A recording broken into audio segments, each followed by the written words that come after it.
Welcome to this video. In this video we shall discuss something about constructors. So what is a constructor? If the name of your class and the method name are same, you call that method as constructor. So this is constructor is a special method used for initializing the objects. Whenever an object is created, the constructor is invoked automatically. That is, whenever you are going to create an object for a class, automatically your constructor will be invoked. You no need to call the constructor separately. It will be invoked automatically. That is a constructor. The properties of constructor. As I said before, the class name and the constructor name should be the same. Constructor has no return type. That is, whenever you are going to write a constructor, that will not have any return type. That is, you no need to write any void in front of the name of your constructor. So, void should not be used to there. Then, multiple constructors can be used in a single class. That is, a single class can have any number of constructors. There is no destructors in Java. In Java, there is no concept of destructor. Constructor use new or delete operation for allocating memory. So these are the properties of constructor. Now let us see the difference between constructor and method. If the class name and the constructor name, method name are the same, then you call that as a constructor. The method name and the class name should not be the same. This is a normal method.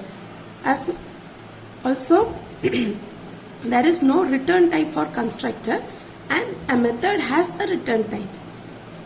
A constructor is invoked automatically, that is, it is invoked implicitly, and methods are called explicitly. That is, using the object you should explicitly call your method.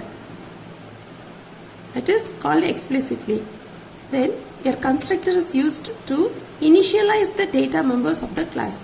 The use of constructor is to initialize the data members. That is, you can assign values for your data members inside your constructor.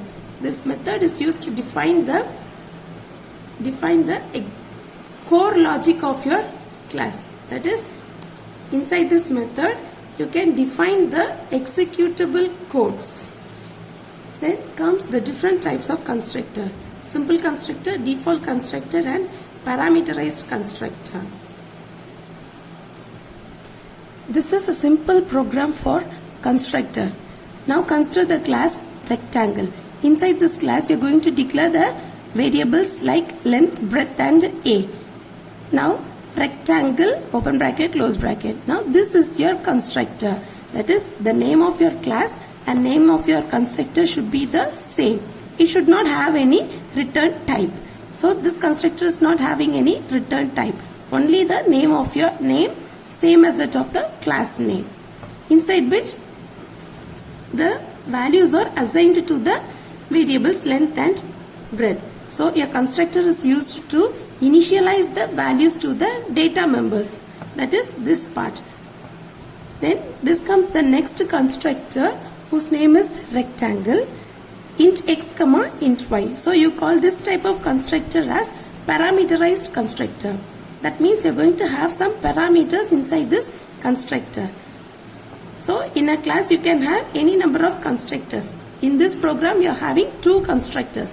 That is a simple constructor, that is without any parameter list, and a parameterized constructor with two parameters.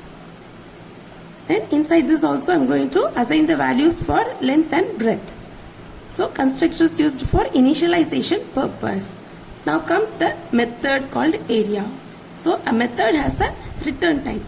So here the return type is void. It is going to return no value, null value. That is why void. Void area. This is the name of your method. Now I am going to assign the value for a as length into breadth. Then system.out.println, just you are going to display the value of a. With this your class is over. Then this is your main class. That is rect area. So why do we call this as a main class? You are going to have the main function here. Public static void means string args. So your execution starts from this rectangle R1 equal to new rectangle of. So this is a statement used to create an object called R1 for the class rectangle. So we are going to create object for this class rectangle. As I said before, for the constructor, when you are going to create the object, the constructors will be invoked automatically. So what happens here in this, you don't have any parameter list. So this is going to call the simple constructor. So now your control will move on to this constructor. So what happens, the value of length and breadth will be assigned to 10 and 20 respectively. Then rectangle R2 is equal to new rectangle of 2, 3. This is a parameterized constructor. So automatically this control will move on to this statement. That is, this is the next constructor with 2 integer parameters. Here also you are going to pass 2 integer values, 2 and 3. Now these values 2 and 3 will be received at x and y. Now what happens? The value of x will be put into this variable length and the value of y will be put into this variable breadth. What is that value? 2 and 3. Now at this position, the value of x will be equal to 2 and that of y will be equal to 3. That is, length is equal to 2 and breadth is equal to 2. Internally in memory, what happens?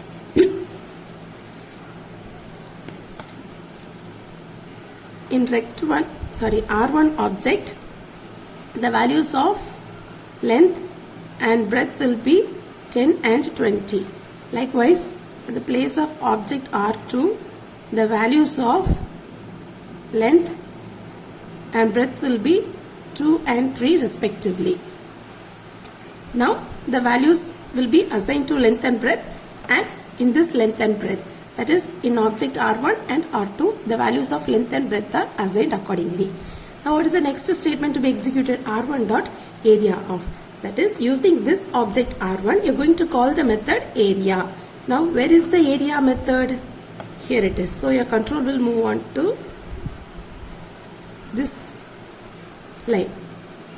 Now what is the logic there? A is equal to length star breadth. That is, you are going to multiply the values of length and breadth.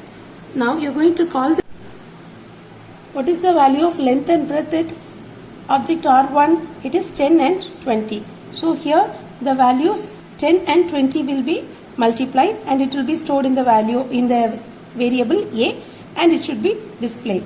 So in your output it will be displayed as 200. That is 10 into 20, that is 200. In your first call, 10 into 20 will be the operation there. Then now R2 dot area will be called. So this is going to call the method area with the object R2.